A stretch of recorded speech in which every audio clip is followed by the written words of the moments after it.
Alright, just a little update on my panels. So, as you can see, I've put that up, the firewall. Almost done with that. I just got to touch up. Primered it to keep it from rusting and to kind of see where there may be gaps.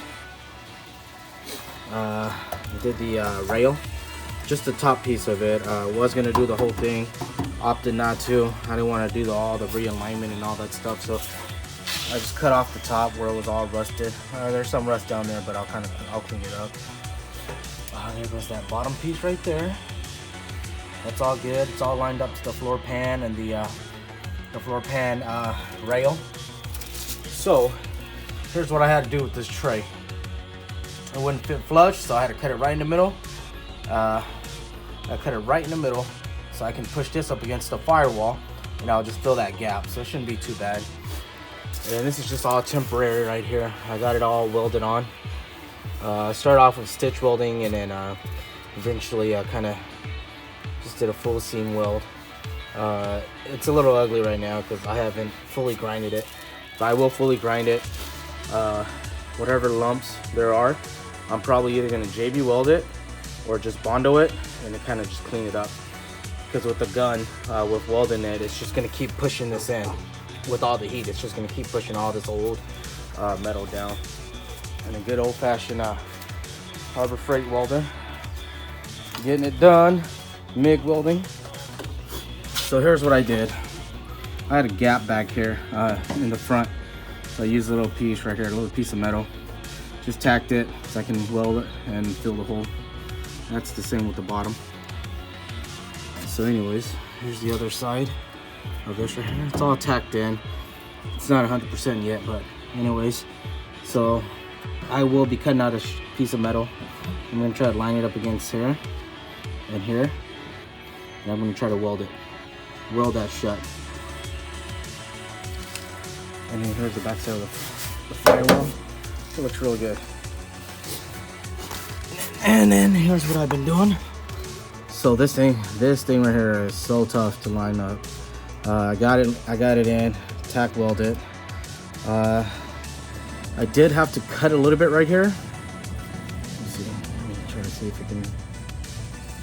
Anyways, I did have to cut a little bit just so I can bend it, because there is a slight bend right here. Comes right here and it bends up. So I did that. Tack weld the back just to kind of hold it up for right now. I would do a stitch weld on that. And then here's this, and here's the back side of it. So check this out, guys. What I started off with here was I was gonna do a spot weld. Drilled all the holes. Then when I did all that, when I welded in, some of them were holding up. It went through, penetrated, and it was great. But some of them didn't even penetrate. So I decided, you know, what the hell, I'm just gonna stitch weld. So I'd stitch weld on top of all the holes that I had, and I had them all separated, maybe about 2 inches, inch and a half, 2 inches, and that's why it looks the way it does, which is fine. I don't really care, because all this right here is gonna be all covered up anyways. Once I'm done with this, then I gotta move to the driver's side, get all that done. But anyways, all this stitch welding, all this ugly welding, I'm a beginner. I'm no professional. I don't really care. It's just a backyard thing anyways. Once I'm done with all this, I'm gonna clean it all up. Hopefully I can primer it. I'm thinking about going white. I don't know, changed my mind. You know, I'm thinking about going white. I originally wanted to go with the original brown, but it's just, the color's too dead. Very dead color. I didn't like it. So I'll be doing that. And here's the back side.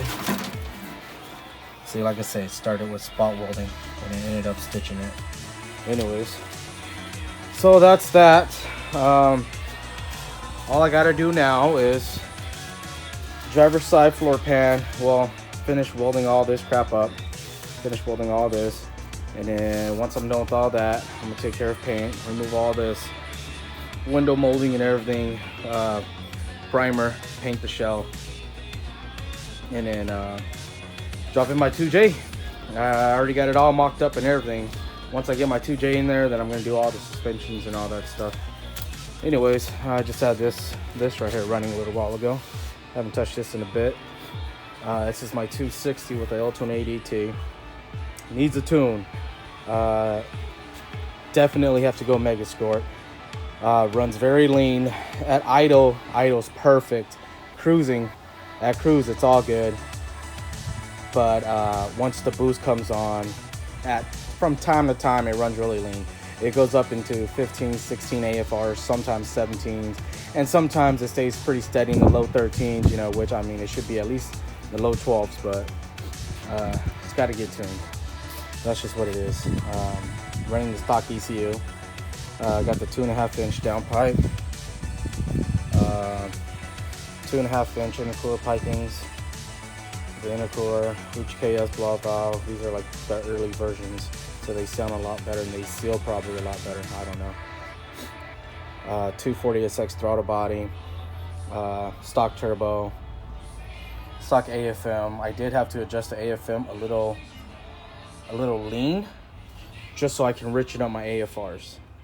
So I can richen up my my fuel pressure regulator, because without that, it would idle at 12s.